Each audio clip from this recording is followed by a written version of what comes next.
नमस्कार, आप देख रहे हैं BP news Azamgarh Purvanchal YouTube channel. मैं विजय प्रताप यादव। आइए हम आपको ले चलते हैं खबरों की दुनिया में।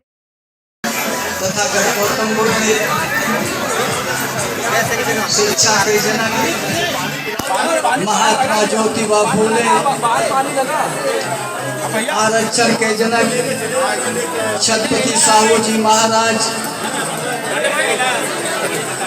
भारतीय संविधान के निर्माता परम पूज्य बोधिसत्व बाबा साहब doctor Ambedkar, बामसेर, DS board, Bahujan Samaj party के संस्थापक, सामाजिक परिवर्तन के महानायक माननीय कांशी राम साहब के चरणों में श्रद्धा का सुमन अर्पित करता हूँ।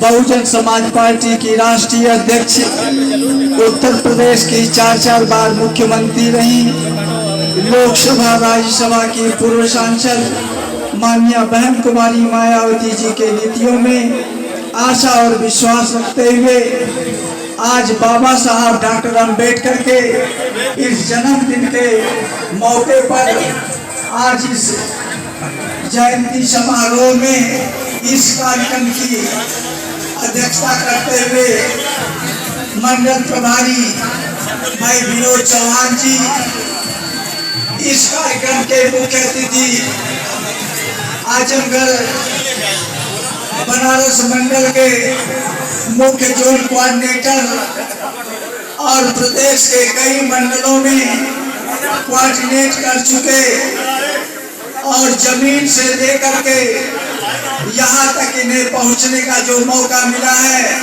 इनकी मेहनत के बदौलत मिला है। भाई हमारे बीच में बैठे हैं दिनेश चंद्रा जी, आज हमारे बीच में इस कार्यक्रम का जो संचालन कर रहे हैं मंडल कोऑर्डिनेटर भाई अरविंद जी, और यहाँ पर उपस्थित अभी अपनी बात बहुत ही शालीनता से रखी है। ये यहाँ पर सभी श्रीमती सबिया अंसारी जी, और हमारे बीच में आजमगढ़ मंडल की कोऑर्डिनेटर प्रोफेसर इंदु चौधरी जी, हमारे बीच में अभी आप लोगों ने देखा है हमारे जो मुख्य अतिथि हैं, इनकी धर्मपत्नी लक्ष्मी जी भी इधर आई हुई है। मैं इस आजमगढ़ की धरती पर उनका तहे दिल से स्वागत करता हूँ, अभिनंदन करता हूँ। और यहाँ पर उपस्थित मंच पे हमारे तमाम मंचासीन साथियों और आजमगढ़ के कोने कोने से आए सम्मानित बुजुर्गों, नौजवान साथियों, माताओं और बहनों, साथियों, बाबा साहब डॉक्टर अम्बेडकर के बारे में हमारे वक्ता साथियों ने बहुत ही विस्तार से बताने का काम किया है, इसलिए मैं कुछ बातें आप लोगों के बीच में रखना चाह रहे हैं।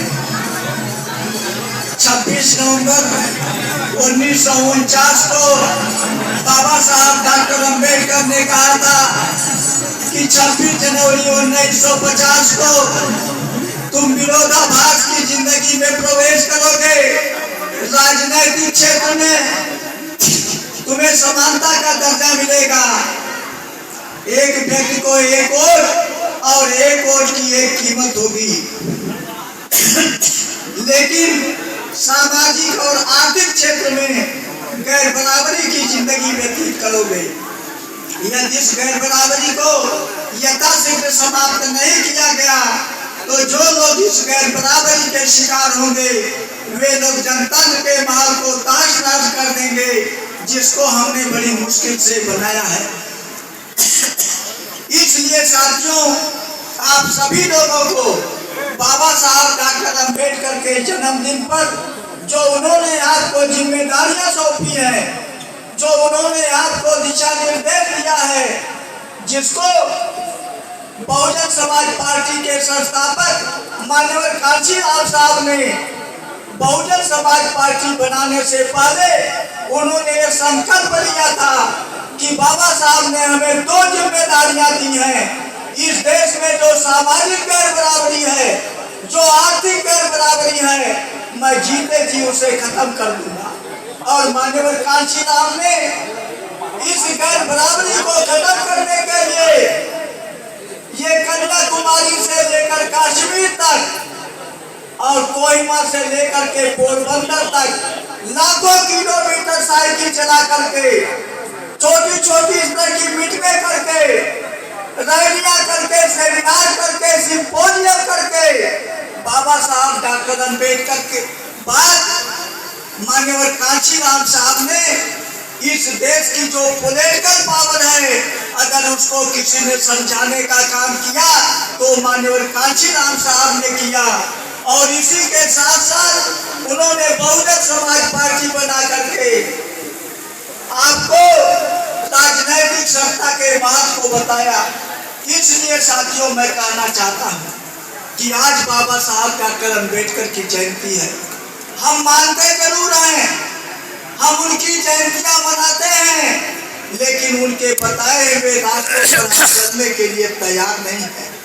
क्योंकि बाबा साहब डॉक्टर अम्बेडकर ने ये कहा था कि यह कारवां जो मैं यहाँ तक ले आया हूँ, बेहद मुसीबतों का मुकाबला करके ले आया हूँ, तमाम कष्टों को झेलते हुए ले आया हूँ। मेरे अनुयायी इस कारवां को निरंतर आगे बढ़ाते रहना।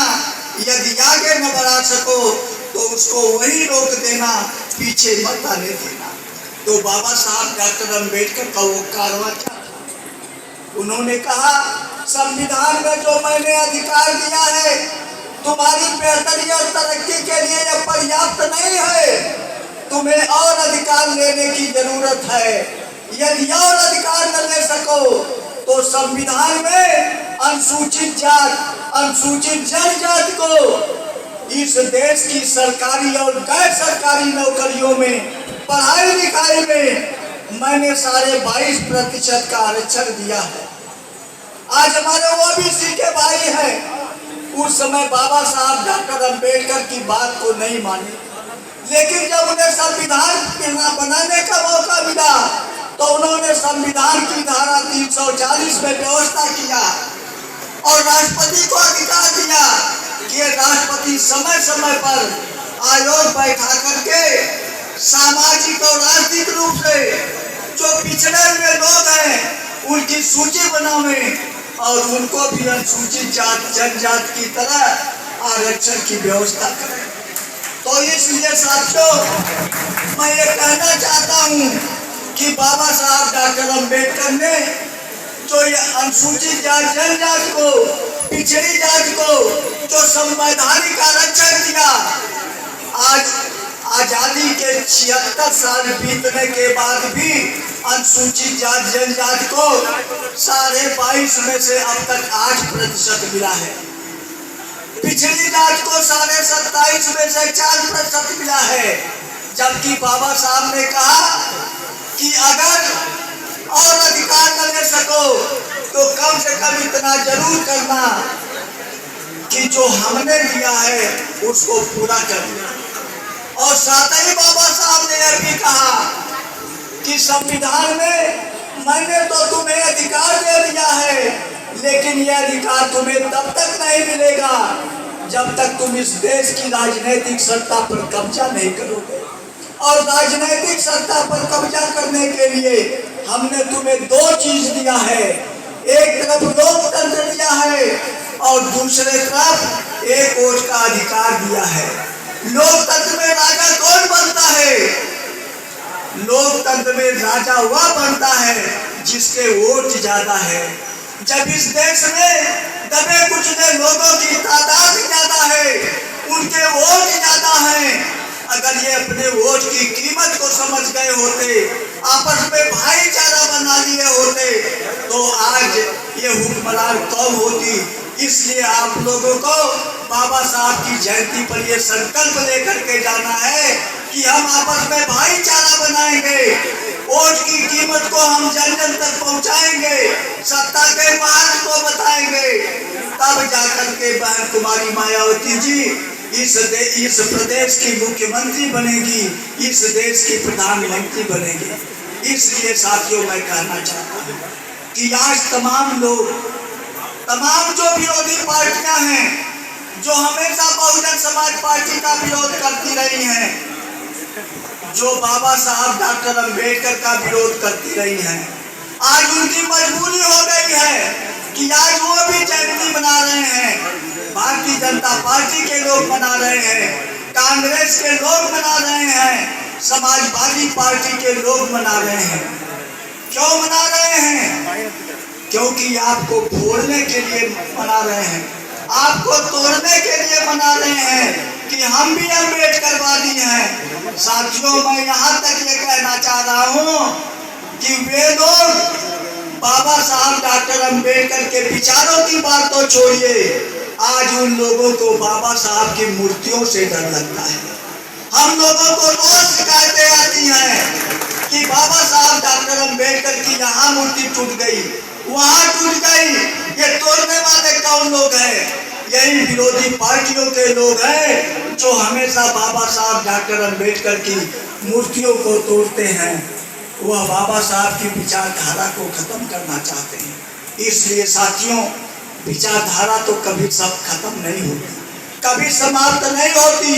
और जब तक बाबा साहब की विचारधारा रहेगी, माननीय कांशीराम साहब की विचारधारा रहेगी, माननीय बहन कुमारी मायावती जी का संघर्ष रहेगा, इसको कोई भुलाने वाला नहीं है।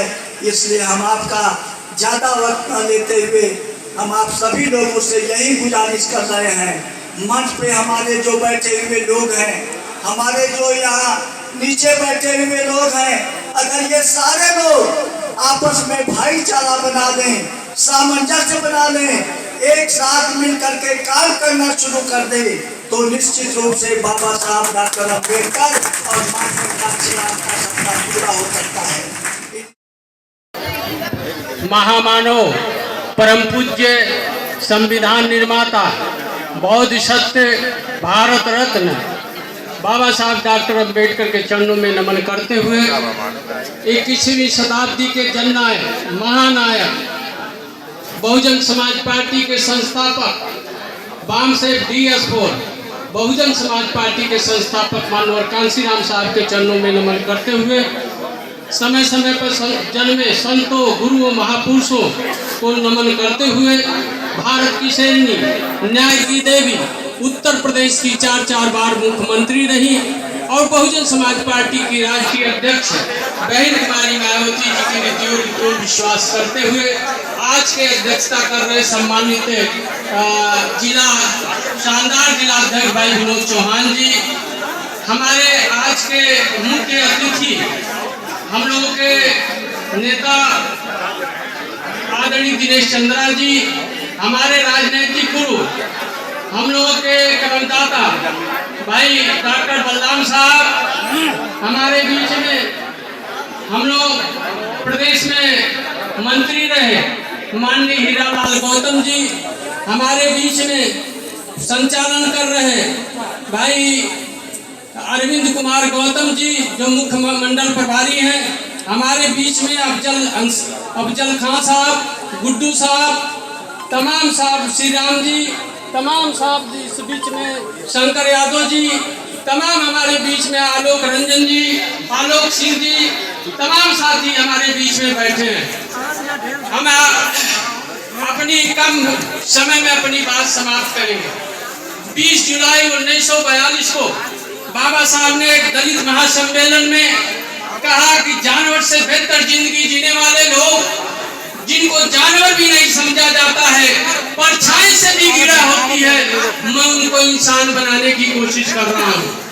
और जो नारी है, मरने पुरुष मरने के बाद में उन्हें जिंदा जला दिया जाता है, मैं उन्हें सशक्त नारी के रूप में देखना चाहता हूँ। समय आया 1950 को जब उन्होंने कानून मंत्री बने और कानून मंत्री बनने के बाद में सबसे पहले हिंदू कोड बिल लाए और पिछड़ा आयोग का गठन करने की कोशिश 340 का व्यवस्था किया और जो अल्पसंख्यक समाज के जो धार्मिक व्यवस्था थी उन्होंने व्यवस्था दिया और सबसे पहले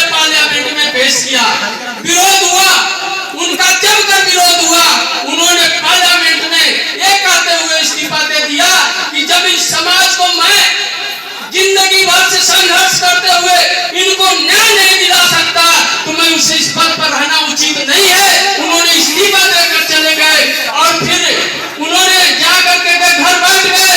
1950 में बाबा साहब 1955 में बाबा साहब अम्बेडकर ने कहा कि संविधान को जला देना चाहिए। लोगों ने पूछा कि डॉक्टर अम्बेडकर संविधान को जलाना क्यों चाहते हैं? बाबा साहब अम्बेडकर ने कहा कि हम संविधान इसलिए जलाना चाहते हैं कि जो मुट्ठीभर लोग हैं उन्होंने तर्क दिया कि हम मंदिर बनाते हैं इसलिए कि भगवान का वास हो, लेकिन उस मंदिर में राक्षस का वास हो जाए तो मंदिर किसी काम का नहीं रह जाता है, उसको नष्ट कर देना चाहिए। संविधान जो है मुट्ठीभर लोगों के हाथ में चला जाएगा, इस संविधान का कोई मतलब नहीं रह जाएगा, संविधान को नष्ट कर देंगे। जो मुट्ठीभर लोग हैं जो आज संविधान को कब्जे में कर लिए हैं, वो संविधान का कोई मतलब नहीं रह गया है। इसलिए आज तो ये भी कहा जा रहा है, हिंदू भी कह रहा है कि हिंदू भी खतरे में है, मुसलमान भी कह रहा है हमारा कुरान भी खतरे में है, और ईसाई भी कह रहा है कि हम बाइबल भी खतरे में है। दोस्तों, इस देश में अगर एक चीज बचा लिया जाए वो है भारतीय संविधान, तो इस्लाम भी बच जाएगा, कुरान भी बच जाएगा, हिंदू भी बच जाएगा। और बचेगा तब जब इस देश का प्रधानमंत्री बहन कुमारी मायावती जी को बना दोगे, इसी दिन संविधान बच जाएगा और न्याय मिल जाएगा। इसलिए मैं समय लेते हुए अपनी बात समाप्त करता हूँ। जय भीम, जय भारत, खुदा हाफिज, नमो बुद्धाय, जय कांसी। आज के कार्यक्रम के सदारत कर रहे मंच पर बैठे हुए हमारे वरिष्ठ नेता कोऑर्डिनेटर सभी को जय भीम करते हुए और आजमगढ़ की कोने कोने से आए हुए हमारे जापान माताएं बाबू सबको भी जय भीम करते हुए करुणा के सागर भगवान बुद्ध के चरणों में श्रद्धा का सुमन अर्पित करते हुए बाबा साहब भीमराव अम्बेडकर जी के माता पिता के चरणों में श्रद्धा सुमन अर्पित करते हुए माननीय नाम के माता और पिता के चरणों में श्रद्धा का सुमन अर्पित करते हुए आज का दिन पूरे देश में जयंती मनाई जा रही है और दूसरे लोग भी मना रहे हैं, अच्छी बात है। लेकिन अब उनको धीरे धीरे वो याद आ रहा है कि एक बड़ा बहुत समूह जो है माननीय भीमराव अम्बेडकर जी के अनुयायी और उन्हें भगवान मानता है। असल में चाहे राजा हो चाहे दलित हो, जितने ओबीसी हैं इन सबके भगवान मंदिर में नहीं, उस कलम के पुजारी भगवान भीम। जय भीम, जय भीम, जय भीम। साथियों, अगर बाबा साहब आज नहीं होते, जलालत को झेलते हुए हमें अमन का जिंदगी देने का काम किया, नहीं तो पता नहीं आज हम किस हालत में रहते, आप किस हालत में रहते या नहीं रहते। समाज ने ही समाज को घृणा के दृष्टि से देखता था। उस बंधन को तोड़ने वाले हमारे भगवान भीमराव अम्बेडकर जी और हमें नई ताकत का एहसास कराने वाले माननीय कांसी राम जी, जिन्होंने यह बताया कि आपके अंदर क्षमता है, आपकी ताकत पे दूसरे लोग सरकार बना रहे हैं। उन्होंने कहा कि मैं उनको उनका हक दिलाने के लिए आया हूं। वोट का तो अधिकार दे दिया था बाबा साहब ने, लेकिन जलालत की जिंदगी से बाहर निकालने वाले माननीय कांसी राम जी, आपको बता दें कि कैसे कैसी यातनाओं को झेलते हुए आज हम शान से यहाँ खड़े हैं, अपनी बातें कर रहे हैं, आप सुन रहे हैं। ये जो है उन संत लोगों को, मुट्ठी भर लोगों को पच नहीं रहा है, वो भी शुरू कर दिए हैं। हमारे पास कई लोगों का संदेश आया कि भैया हम लोग भीमराव अम्बेडकर जी की जयंती मना रहे हैं। हमने कहा बहुत बहुत बधाई, देर आए दुरुस्त आए। हमने कहा ठीक है, लेकिन बहुजन समाज के साथियों, ओबीसी के समाज के साथियों, मैं आपसे आगाह करना चाहता हूँ, ये वो ठग हैं जो झोली से कई चीज में डमरू बजाते हैं, तो उनके झोली पर मत जाना, उनके बहकावे पर मत जाना। ये रावण की तरह है जो योगी का रूप पकड़ करके सीता का हरण करते हैं। ये वो आताताई है जो आपके चरणों में गिर करके, आपके पैरों पर पड़ करके ये आपको लूटने का काम करेंगे, आपके वोट का हरण करने का काम करेंगे। इन्हीं चंद शब्दों के साथ मैं अपनी आवाज को विराम देता हूँ और पुनः अपने मंच पर बैठे हुए सभी भाइयों को जय भीम कहता हूँ और माननीय कांशीराम हमारे भगवान अम्बेडकर जी के चरणों में पूरा श्रद्धा का समर्पित करते हुए मैं अपनी बात को विराम देता हूँ। जय भीम, जय। भारतीय संविधान के शिल्पकार भारत रत्न बोल सकते बाबा साहब के चरणों को नमन करते हैं। आज उनकी जयंती पर बार बार नमन करते हैं। आज इस कार्यक्रम में उपस्थित इस कार्यक्रम के मुख्य अतिथि पूर्व एमएलसी मुख्य मंडल प्रभारी परम आदरणीय माननीय दिनेश चंद्रा जी, इस मंच पर मंचासीन उत्तर प्रदेश के पूर्व बहुजन समाज पार्टी के अध्यक्ष परम आदरणीय भीम राजभर जी, इस मंच पर मंचासीन आजमगढ़ लोकसभा के पूर्व सांसद, हम सब के अभिभावक परम आदरणीय डॉक्टर बलराम साहब, इस मंच पर मंचासीन बड़े भाई ओमकार शास्त्री जी, सबिया अंसारी जी, भाई मसूद जी, शंकर यादव जी, विनोद चौहान जी एवं मंडल के कोने कोने से, आजमगढ़ जनपद के कोने कोने से आए सभी बहुजन समाज पार्टी के साथियों, मैं आप सबको सादर जय भीम करता हूं। सम्मानित साथियों, देश में बहुत से राजा हुए, लेकिन लोगों ने एक दूसरे का खून बहा के राज करने का काम किया। लेकिन बाबा साहब ऐसे राजा हुए बिना खून बहाए, उन्होंने आज हम सब पे राज कर रहे हैं। हम ऐसे बाबा साहब को बार बार नमन करते हैं। सम्मानित साथियों, आज एक नया युद्ध छिड़ गया हमारे देश में, राणा सांगा और बाबर का युद्ध। लेकिन आपको मैं बता दूं, राणा सांगा के मौत के बाद उनकी पत्नी रानी कर्णावती ने जब शासन संभाला था, उसके कुछ दिन के बाद गुजरात का राजा जफर शाह उनके ऊपर आक्रमण करता है और जब लगता है रानी कर्णावती को कि हम परास्त हो जाएंगे, तो उन्होंने एक खत लिखा है और उन्होंने राखी भेजी है हुमायूं को। हुमायूं ने उनकी राखी को स्वीकार करते हैं और उन्होंने गुजारिश किया था कि आप हमारी रक्षा करिए, और युद्ध होता है जफर शाह के साथ। लेकिन दुर्भाग्य से हुमायूं नहीं पहुंचते हैं और रानी कर्णावती अपने प्राण को त्याग देती है। लेकिन कुछ दिनों के बाद वही हुमायूं जफर शाह के ऊपर पुनः हमला करते हैं और वह शासन सत्ता को अपने कब्जा में लेते हैं और रानी कर्णावती के पुत्र उदय सिंह को वह सत्ता संभालते हैं। लेकिन आज हमारे ये फिरंगियों के भाई जो संगी हैं, ये हम सबको लड़ाने का काम कर रहे हैं। सब हम आप सबसे आग्रह अनुरोध विनती प्रार्थना करेंगे कि हम सबको बहुजन समाज पार्टी के सर्वजन हिताय सर्वजन सुखाय के नारे को बुलंद करना है। इसी पे काम करने की जरूरत है। इन चंद बातों के साथ अपनी बात को खत्म करता हूँ। जय भीम, जय भीम।